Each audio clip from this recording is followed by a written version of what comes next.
Frid och shalom vänner och välkomna till morgonstudion här och vad härligt med en kopp kaffe.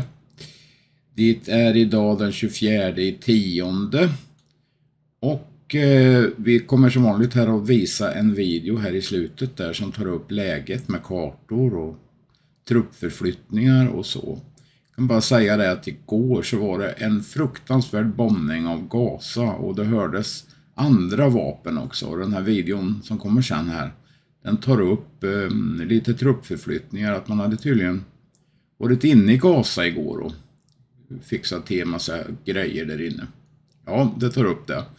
Men nu vill jag ta och läsa här för er en artikel lite grann här. Och den ligger också som pdf. Ladda ner den här på sidan här på Telegram.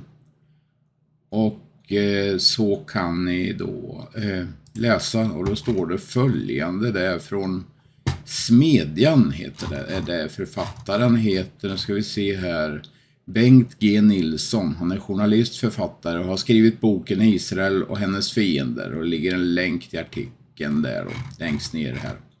Den kommer alltså som pdf att läggas på Telegram då. Soldiers entered the Gaza Strip from that region. Large-scale clashes have started in the area.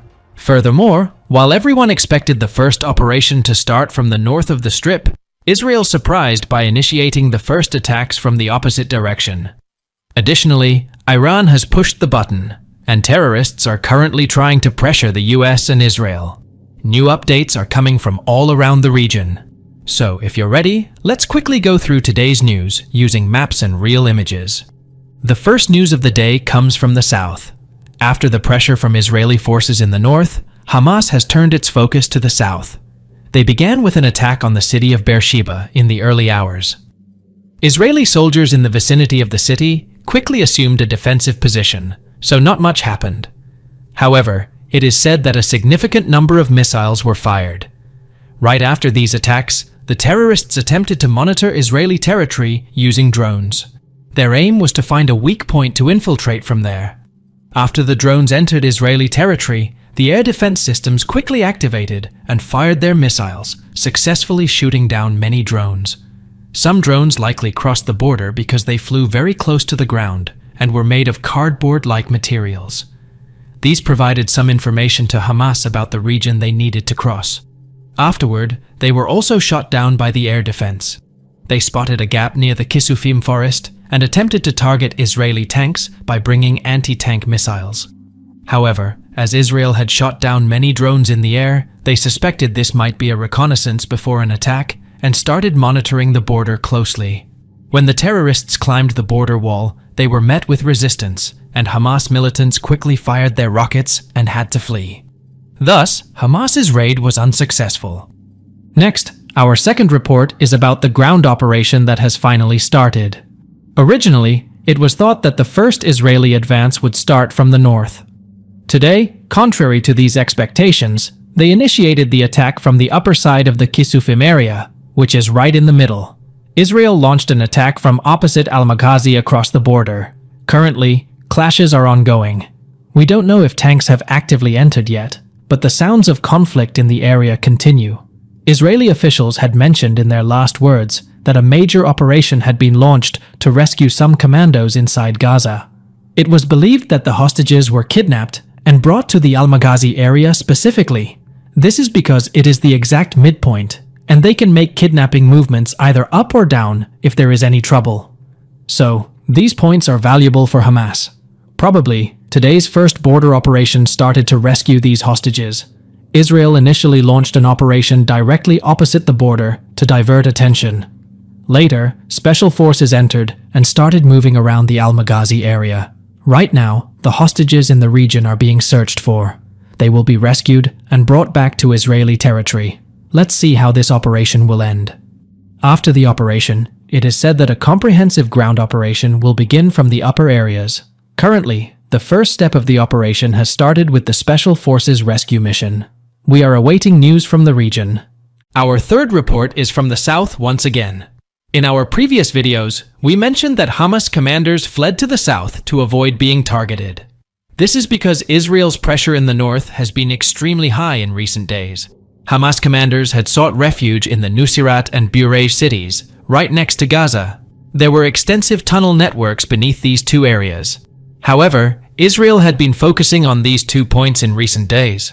The tunnel networks beneath the city were identified and rendered ineffective by targeting the buildings at their starting points. It was even said that several Hamas commanders were eliminated in these areas.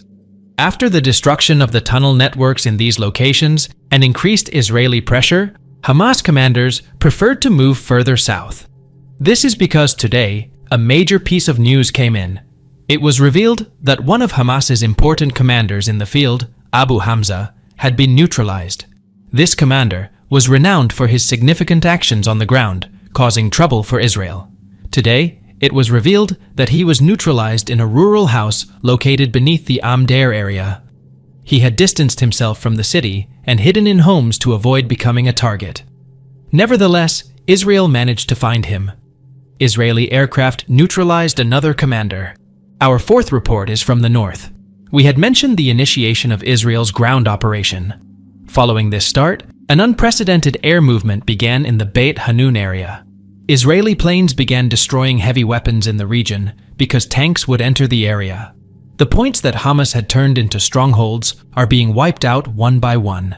The aim is to avoid causing trouble for Israeli soldiers and to enable them to advance easily. In fact, in today's airstrike, Commander El-Sakr, who was responsible for Hamas's anti-tank unit in the north, was eliminated.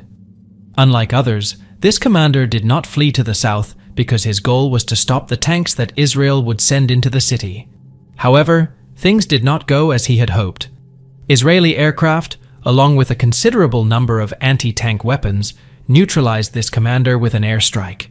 Nevertheless, it is said that there are still missiles and terrorists hiding in Hamas tunnels in the region.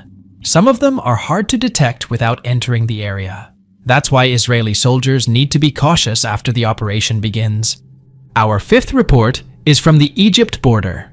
We mentioned in our video yesterday that the Egypt border was opened, and hundreds of trucks carrying aid entered Gaza. Today, the fourth round of these aids entered from the border. However, terrorists continue to exploit this activity at the border. There was an explosion at the border gate yesterday, and after that explosion, the tunnels underground became extremely active.